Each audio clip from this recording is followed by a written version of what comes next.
ከዛኑ ስለታዊ መረጃዎችን ይዘን ቀርበናል። እንደተከታተሉን በአክብሮት እንገልጻለን። ወደ ዝርዝር ጉዳዮች እንለፍ። የወልቃይት ዞን አስተዳዳሪ ለአቶ ጌታቸው ረዳ ምላሽ ሰጡ። የጠቅላይ ሚኒስትሩ የአፍሪካ ቀንድ አማካሪ አቶ ጌታቸው ረዳ አሁን ያለው የወልቃይት አስተዳደር እንዲፈርስ ተስማምተናል ሲሉ ለዘ ሪፖርተር ተናግረው ነበር። በጉዳዩ ላይ ምላሽ እንዲሰጡ የተጠየቁት የዞን ዋና አስተዳዳሪ አቶ እሸተ ደምለው መረጃው ፍጹም ውሸት ነው ሲሉም አስተባብለዋል። አምባሳደር ኤርቪን ማሲንጋ በሁመራ በነበራቸው ቆይታ የወልቃይት አስተዳደር እንዲፈርስ የሚል አጀንዳ እንዳልተነሳ ለሚዲያችን አረጋግጠዋል። በኢትዮጵያም ሆነ በትግራይ ፖለቲካ ታሪክ በጉል የሚጠራው ህዝባዊ ወያኔ ሓርነት ትግራይ ህወሓት 50 ዓመታትን አስቆጥሯል።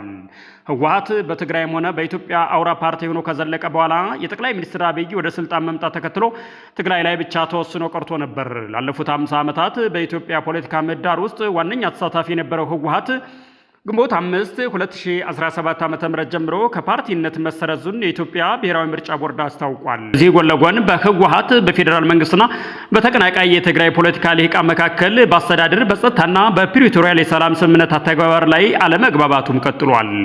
የእነዚህ ችግሮች ውጤት የትግራይን ወደፊት ምና በኢትዮጵያ ፌዴራል ስርዓት ውስጥ ይቀረጻል። አሁን በምርጫ ቦርድ ተመዝግበው በክልሉ የሚንቀሳቀሱ ከ15 በላይ ፓርቲዎች ግን በህወሓት ተይዞ የነበረውን ፖለቲካና ማህበራዊ ምህዳር ለመሙላት እየተንቀሳቀሱ ቢሆንም አሁንም የህወሓት ጉዳይ አስቸጋሪ ሆኖብናል ብለዋል። በሌላ ዜና የሶማሊያ ግዛት የሆነችውን ከፊል ራስ ገዝ ፑንትላንድ በቁጥጥር ስር ካዋለቻቸው 53 የእስላማዊ ታጣቂ ኢስላሚክ ስቴት ወይንም አይኤስ ተዋጊዎች መካከል ግማሽ ገደማው ኢትዮጵያውያን መሆናቸውን አስታወቀች።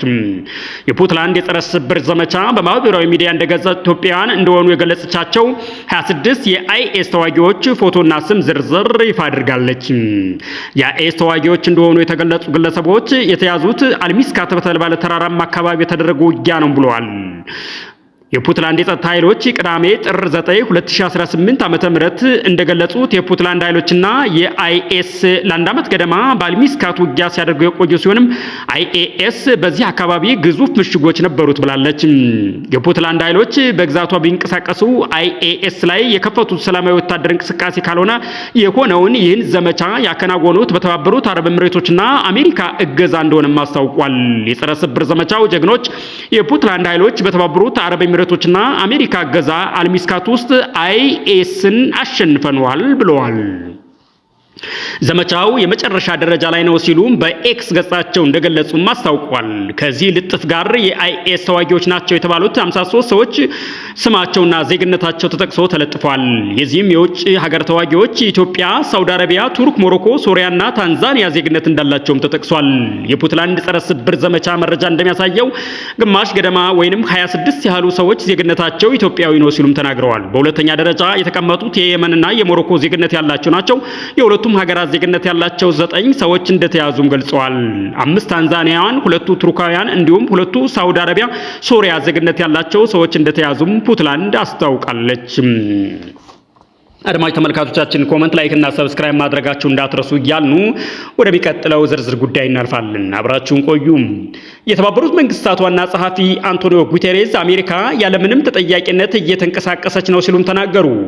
ኃይሏም ከዓለም አቀፍ የሕግ የበለጠ ዋጋ እንዳለው ታምናለች ሲሉ ለቢቢሲ እንደተናገሩም ዋና ጸሐፊው ከቢቢሲ ሬዲዮ ፕሮግራም ላይ በነበራቸው ቃለ መጠይቅ አሜሪካ የባለብዙ ወገን መፍትሄዎች ጥቅም አልባ ናቸው የሚል ግልጽ ድምዳሜ ይዛለች ሲሉም ተችተዋል። በአሁኑ ወቅት ያለው የዋሽንግተን ፖሊሲ የአሜሪካን ኃይልና ተጽዕኖ መጠቀም፣ አልፎ አልፎ ደግሞ ዓለም አቀፍ ሕጎችን ማክበር የሚለውን ትተውታልም ብለዋል።